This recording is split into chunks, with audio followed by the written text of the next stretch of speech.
Hey there, it's me, Nick, Lime Green Squid. So a guy says to me, okay, give me one good reason why you don't believe in Jesus. I say, do I get to only choose one?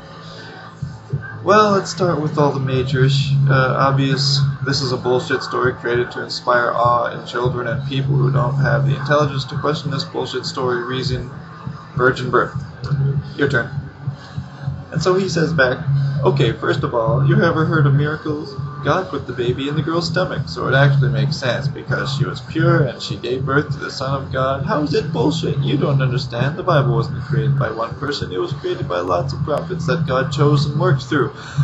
Okay, if you don't believe in God, I just want to say this one thing. Close your eyes and say this like you mean it. God, if you are real, I want to believe in you and I want to be saved. I want you to reveal yourself to me and show me that you're real. Amen. Say that and I believe he'll show you a sign. So I says back, it would have to be a clear sign, written in English, held in his hands, in front of my face, so I can see him. Anything else can be interpreted as a sign, but who's to know which God is that made that sign? Or was it a spirit, or a fairy, or a leprechaun? How am I to know definitively that it's your version of one of the thousands of gods just by a random sign? How am I to know definitively that it's not your version of a devil or some demon from another religion, some god from another religion trying to tell me, don't follow Yahweh, follow me, without a clear message?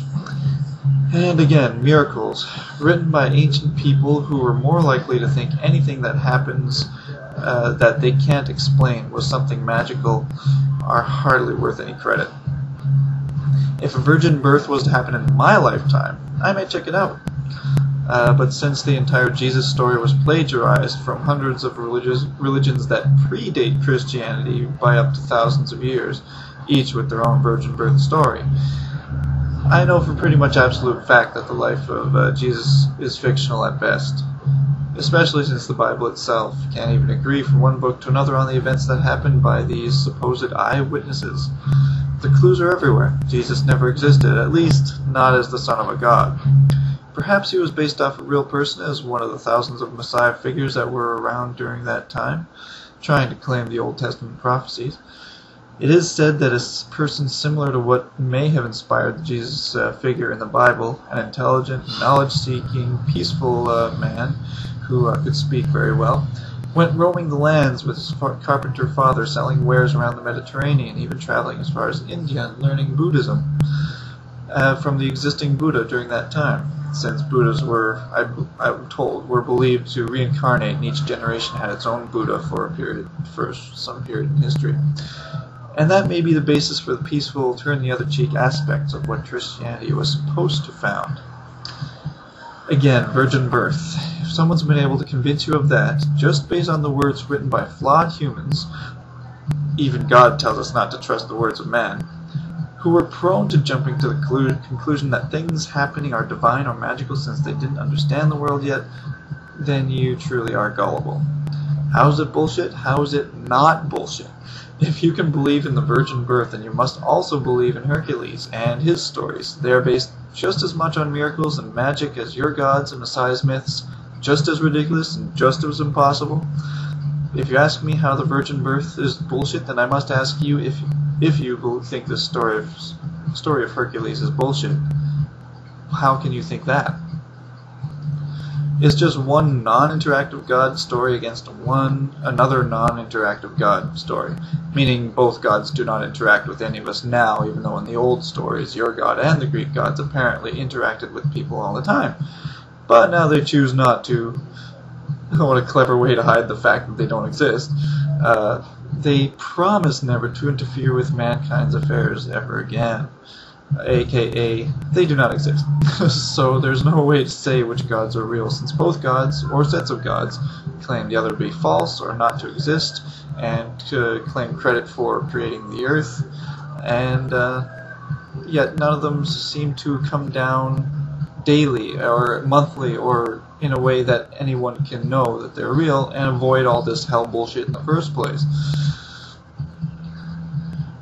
If I'm to do if I'm to do the prayer thing that you told me to say, I will also ask that you say the same prayer for Allah, for Zeus, Odin, Osiris, Ra, of other religions as well.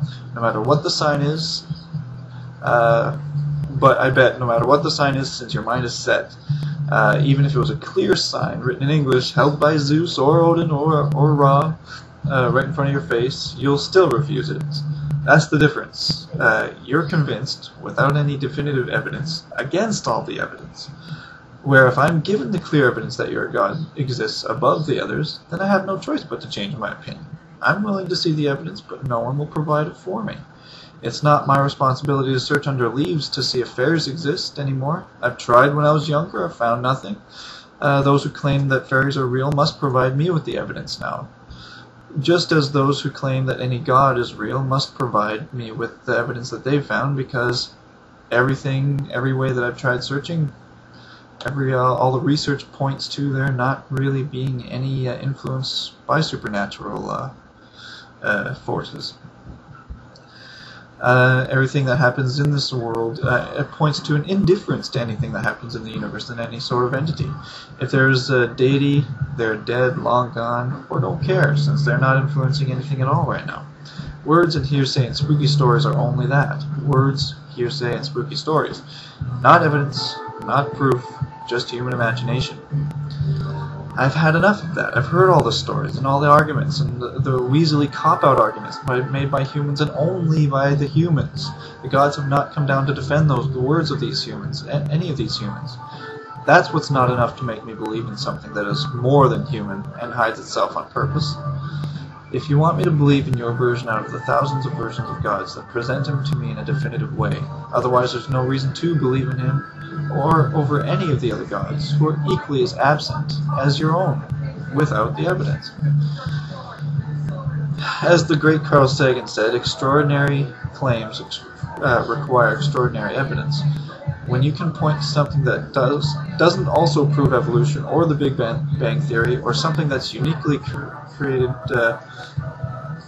by your God, rather than claims that the other creator gods have made that would prove them as well, I'd have no choice if the evidence was clear.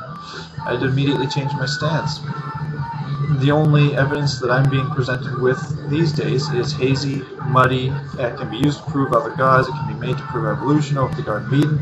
We need definitive answers, not human riddles about a god who plays hide and seek for no understandably good reason. I'll try your little prayer above. Perhaps I'll make a video of this response. I guess I'm just reading my note here, but I'm going to change it so that I'm going to be honest in my own to my own feelings. Thou shalt not bear false witness, after all, right? And I don't believe in quoting lines meant to be a form of brainwash. So the lowercase is my change to the prayer that you offered at the top. Yahweh, if you're real, I don't want to believe in you, because you are a horrible, disgusting, evil demon who orders men, women, and children to be brutally slaughtered just because they believe in different gods. And that just encourages bigotry, plain and simple. But a lot of people still love you for some reason and somehow call you a loving, caring God, which we both know is bullshit. And though I do not want to be saved by such a sadistic, psychotic deity, I want you to reveal yourself to me and show me that you're real.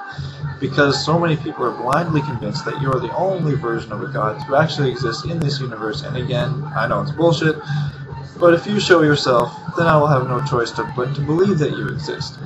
But please, if you are not the evil demon written about in the Bible, please tell me so, because I know an all-knowing, all-loving, just God would never be as tiny and petty as the one the Bible claims as their own. Amen.